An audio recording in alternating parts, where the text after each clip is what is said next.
Welcome to Shri Lalitha YouTube channel. ఈరోజు recipe వచ్చేసి బోడ కాకరకాయ పచ్చడి అండి. ఒక హాఫ్ కేజీ బోడ కాకరకాయలు శుభ్రం చేసుకొని పొడవుగా కట్ చేశానండి. అంటే ఒక కాయ 4 భాగాలుగా చేసుకున్నాను పొడవుగా. ప్యాన్ పెట్టి ఆయిల్ వేసి ఇలా 2 పార్ట్లుగా వేయించుకున్నానండి. అన్నీ ఒకసారి వేయకుండా మీ ఇష్టం. బాగా ఫ్రై కావాలన్నప్పుడు ఫ్రైగా వేయించుకోవచ్చు, లేదా నేనైతే మీడియం వేయించండి అండి, అలాగైతేనే బాగుంటుంది.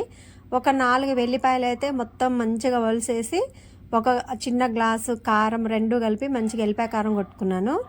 ఈ ముక్కలు మంచిగా వేగినాయి కదండి. ఒక బౌల్లో తీసుకొని సాల్ట్, రుచికి సరిపడా సాల్ట్, కొంచెం ఆవాలు, మెంతుల పిండి యాడ్ చేసుకున్నానండి.